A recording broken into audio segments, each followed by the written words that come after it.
Nigel Farage, where do I begin? Before Brexit? After? His birth? I'm a celeb? Becoming an MP? Guys, there are just so many things that went wrong, it's hard to know where to actually start. So Nigel Farage has been very controversial, and it seems like he's been controversial since he was a teenager. He was born into a wealthy family, his dad was a rich stockbroker, and he went to Dulwich College.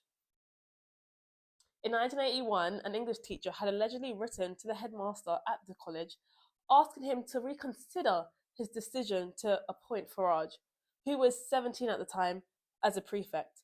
Because apparently, Farage was citing reports of fascist views. Now, Dulwich College, if you don't know, is a very prestigious college. He was there. Another teacher allegedly said the camp trip organised by the college, Farage decided, alongside other people, to march through a quiet Sussex village very late at night, shouting Hitler youth songs. Hitler. I thought the world was meant to collectively hate that guy. And if there's one thing everyone can agree on, is that how we're all meant to hate Hitler. Obviously, he denied it, so I don't know. I mean, I doubt you would see Keir Starmer, Jeremy Corbyn, or even Boris Johnson being accused of that. Farage didn't go to university, but instead worked in the city in trading before joining the newly made UKIP party back in 1993. UKIP. That was a time, guys. That was a time. Farage was elected into the European Parliament as a UKIP member in 1999 and later became to work his way up to become the leader in 2006. Now, UKIP was very patriotic, Eurocentric, and heavily right-winged. And when I say right-winged, I don't mean just conservatives. It's the most right-wing you could ever be. So if the Tories were on level 0, UKIP would be on level 20. They were that bad. To me, he stirred right-wing hate for years. So bad that David Cameron even called them once fruitcakes, loonies, and closet racists. Yeah. UKIP was Reform's predecessor party run by Farage. They routinely, and I mean routinely, faced issues regarding racist remarks, extreme ideas shared by members of the rank. In 2015, The Times reported that UKIP had knowingly allowed dozens of racists, homophobes, and violent criminals to stand as prospective MPs and councillors. It was very scandalous. You had one member who was jailed back in 2012 for fraud and endless amount of racial slurs and scandals. And for a lot of the time, Farage and his main issue was tackling immigration and trying to persuade people how it's bad for the country when it's actually a main factor for how the country gets money. But you wouldn't be surprised since his idol is Enoch Powell. Now, if you don't know, Enoch Powell was the OG of patriotism, as in the OG, trying to battle immigration through being racist. Immigration to the UK and immigration from the Commonwealth, mainly from the Caribbean, which Britain did ask for after the Second World War, by the way. They were asked to come over to Britain to help rebuild the country. Enoch Powell opposed the anti-discrimination bill. Imagine that. You're sitting there saying, no, I actually support discrimination as an MP. This man is Farage's idol. Farage once said about Enoch, while Enoch Powell's language may seem out of date, the principles remain good and true. I would never say that Powell was a racist in any way at all. In 2014, at the UKIP conference, Farage said that part of Britain are now unrecognisable and would look like a foreign land because of migration, and that having whole areas taken over is unacceptable. In 2013, Farage said he supported Muslim immigrants who integrate into society, but not those who come over here to take us over. This is the language that spreads hatred, by the way. He also said that he felt uncomfortable once hearing foreign languages on the tube in an interview on LBC. You know, I'm going to be central on this. I'm going to say I have heard from many people that when in a group setting, like a group of 5 or 4 people, when some are talking their own language, they do feel uncomfortable and out of place. But on the underground, half the time you can't even hear the conversation because it's so loud anyway. But if not, just mind your business, Farage. Please, just mind your business for a bit. Why would you want to be eavesdropping on people's conversation anyway? There was also a time where his UKIP candidate, Kerry Smith, used the word to describe a Chinese person, and Farage defended it. But don't worry, he also has a bad sense of humour when it comes to women and women in work. Once said about women in 2014, if a woman with a client base has a child and takes 2 or 3 years off work, she is worth far less to an employer when she comes back than when she goes away, because her client base cannot be stuck rigidly to her. If this wasn't bad enough, he went on saying, maybe it's because I've got so many women pregnant over the years that I have a different view.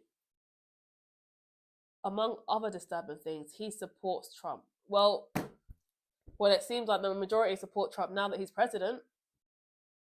But Farage has always said he would vote for Trump, despite Trump being accused of rape, sexual assault, and sexual harassment by at least 25 people since the 1970s.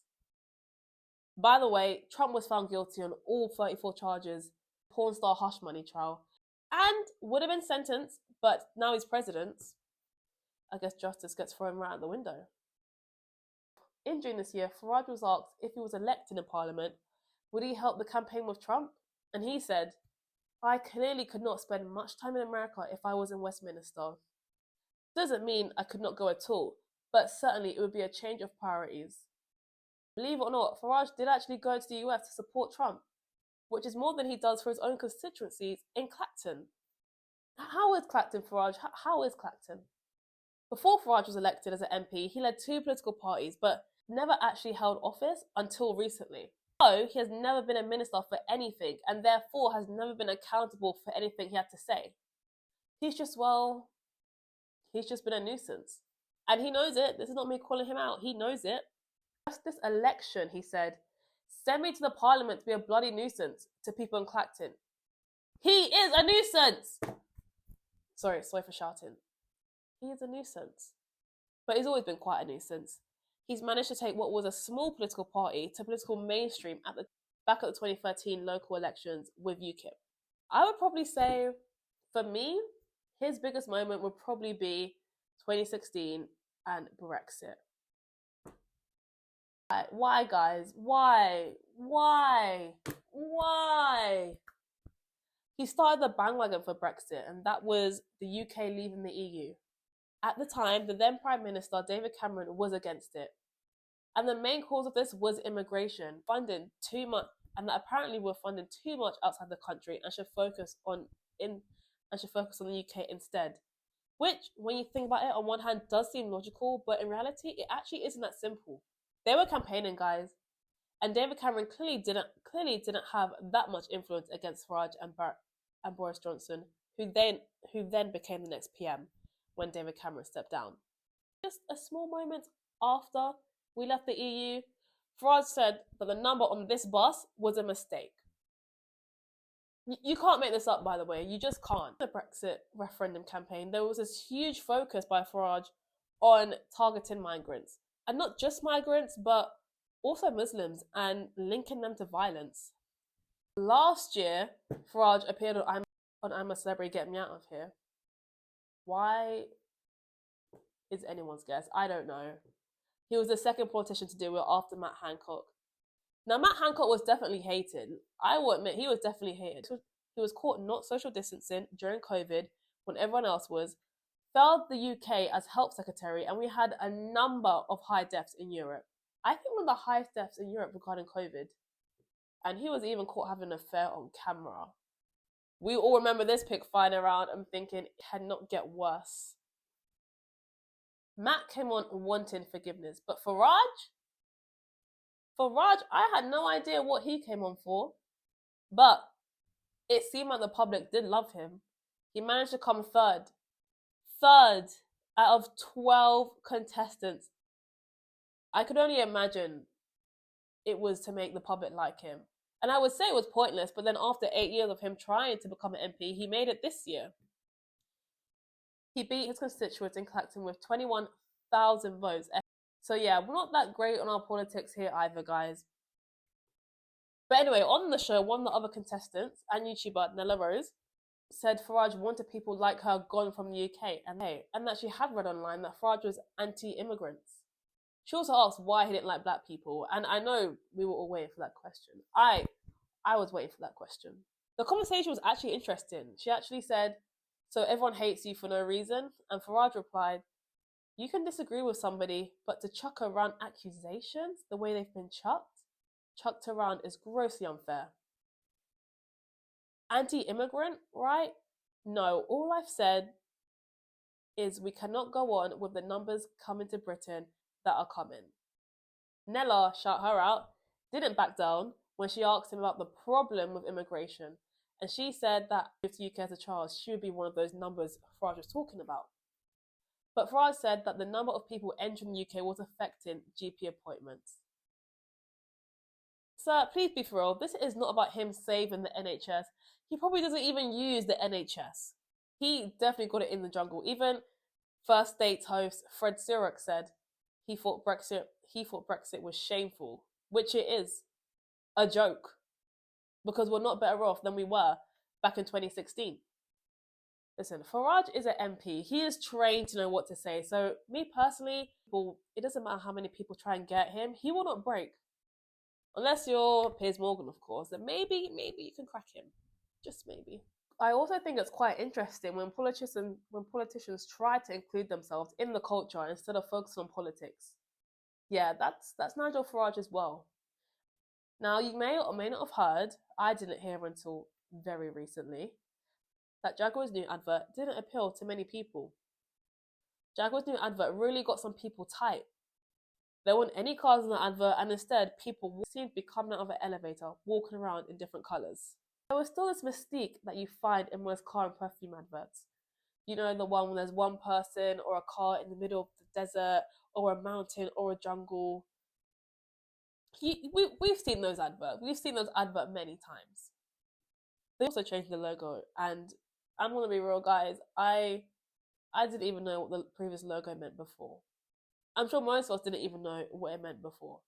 But anyway, people didn't like that, and people on X, Twitter, however you say it, started going crazy. What does that mean? Where are the cars? Why are there people? What kind of company is this? And when the slander couldn't get worse, Mr. Farage decided to add in his 2 cents in a video. Like, shouldn't you be preparing for PMQs or something, sir? He didn't understand the logo on the advert. To be honest, no one did, but I don't buy something for the logo. Just for context, also, Jaguar employs 11,000 people in the UK directly and adds 10 billion annually to the UK's economy, creates thousands of jobs in the supply chain.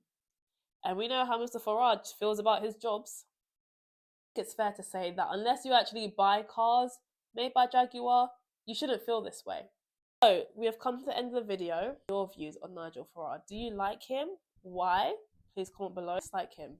Why? Please comment below. I'm Serena the journalist. Yes, I am a journalist. If you guys have any ideas on what you want me to talk about, explore, discuss, I'm always here for a challenge, as you can probably tell, because this is going to be a very challenging video.